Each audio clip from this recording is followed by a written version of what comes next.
Few filmmakers have had a journey with a franchise quite like Zack Snyder has with DC.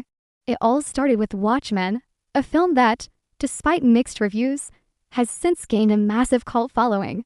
This pattern would continue as Warner Brothers handed him the keys to the Superman franchise, leading to the divisive Man of Steel and the official launch of the DC Extended Universe. Snyder was the first filmmaker to finally bring DC's iconic heroes together on the big screen with Batman v Superman and Justice League. He was the architect of the DCEU, but as many of you know, things got complicated.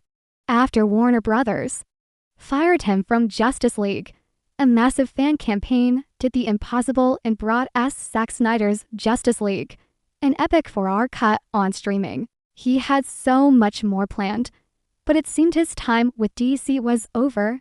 To this day, a legion of fans still holds out hope for the SnyderVerse to return. After his dramatic exit from DC, Snyder found a new home at Netflix. A streamer famous for giving creators more freedom, it felt like a perfect match. He kicked things off by returning to his zombie roots with Army of the Dead, a huge success where he served as director, writer, producer, and even cinematographer. He planned a whole universe around it, with a prequel, Army of Thieves, and an animated series, Las Vegas, that would have even crossover with his next big project, Rebel Moon. Unfortunately, neither the Army of the Dead sequel nor the animated series ever materialized. And despite big ambitions for his Rebel Moon saga, the films didn't perform as hoped. And the franchise stalled. His latest series, Twilight of the Gods, also reportedly got cancelled after one season. It seems Snyder's ambitious plans at Netflix haven't quite panned out. But now, there's a huge twist in the story. Warner Brothers is up for sale, and guess who's one of the potential buyers? Netflix. This has sent fans into a frenzy, speculating that if Netflix buys Warner Bros., they could resurrect the SnyderVerse. After all, major studio buyouts have changed superhero movies before. When Disney bought Fox, the X-Men and Fantastic Four came home to Marvel. So, could it happen? It's hard to say.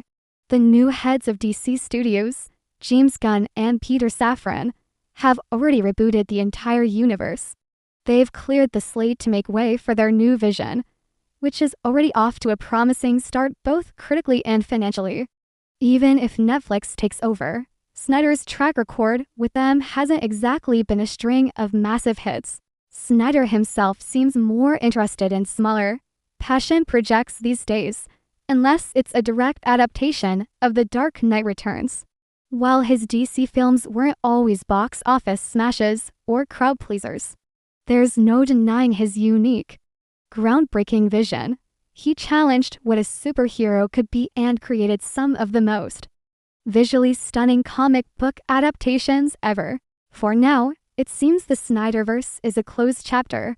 But what a bold and unforgettable chapter it was. What do you think? Let me know in the comments. And don't forget to subscribe for more deep dives. Thanks for watching.